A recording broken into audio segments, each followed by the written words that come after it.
జై ఆదివాసి. ఈరోజు భగవాన్ బిర్సా ముండా జయంతి. ఈ సందర్భంగా అచ్చంపేటలో ఒక చెంచు సోదర సోదరీమణుల ఆధ్వర్యంలో మరి భారీ ఎత్తున మరి యొక్క భగవాన్ బిర్సా ముండా జయంతి వేడుకలు నిర్వహించడానికి ఈరోజు ఇక్కడి నుంచి డాక్టర్ బిఆర్ అంబేద్కర్ గారి విగ్రహం దగ్గర నుంచి కూడా నివాళులు అర్పించి వారికి పూలదండ వేసి ఇక్కడి నుంచి పటేల్ ఫంక్షన్ వరకు కూడా భారీ ఎత్తున సాంస్కృతిక ర్యాలీ ఉంటుంది. ఈ ర్యాలీకి ఇప్పటికే 9 తేదీ చెందినటువంటి మరి కొమ్ము కోయ బృందము, అదేవిధంగా యొక్క గుస్సాడి బృందం కూడా ఇక్కడ రావడం జరిగింది.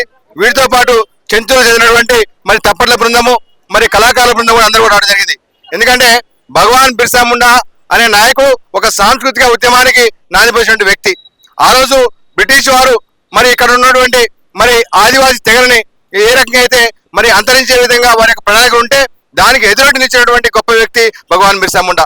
ఆనాటి పోరాటంలో సాంస్కృతిక ఉద్యమాన్ని ప్రధానంగా ఎంచుకొని మరి ఆ రోజున ముండా తెగలు కావచ్చు, సంతాల తెగలు కావచ్చు, వరాన్ తెగలు వీళ్ళన్నిటి కూడా ఏకం చేస్తూ మరి బ్రిటిష్ వారిపై పోరాడిండు.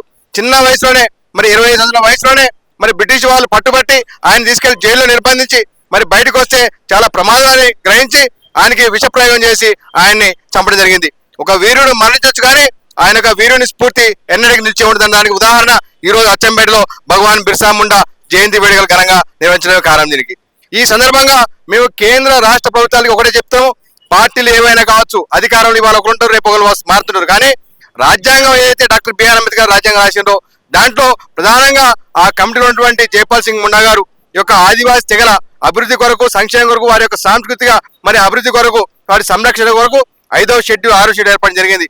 దాన్ని కావాల్సిన బాధ్యత కేంద్ర రాష్ట్ర ప్రభుత్వాన్ని తెలియజేసుకుంటూ మరి మిగిలినటువంటి అన్ని విషయాలు కూడా మా యొక్క సభ ద్వారా మేము ఖచ్చితంగా కేంద్ర రాష్ట్ర ప్రభుత్వాలతో పాటు ఇక్కడ ఉన్నటువంటి ఉన్నతాధికారులు కూడా ఐఏఎస్ కావచ్చు, ఐపీఎస్ కావచ్చు, ఎవరైనా సరే ఇక్కడ ఉన్నటువంటి ఆదిమ తెగలు ఏదైతే చెంచు తెగ ఉందో వాళ్ళని ఏ విధంగా రక్షించాలి, వారి యొక్క విద్య ఉద్యోగాలు ఆర్థికంగా సామాజిక ఏ విధంగా ఆదుకోవాలి, వాళ్ళు చెందినటువంటి సంస్కృతి ఏ విధంగా పరీక్ష చెప్పి మీరు ఆలోచించాలి తప్ప వీళ్ళని అడ్డుకోవాలని చెప్పేసి నిర్బంధించడం అనేది మాత్రం చాలా సిగ్గు చేయడం చెప్పి తెలియజేసుకుంటూ జై ఆదివాసి, జై జై ఆదివాసి.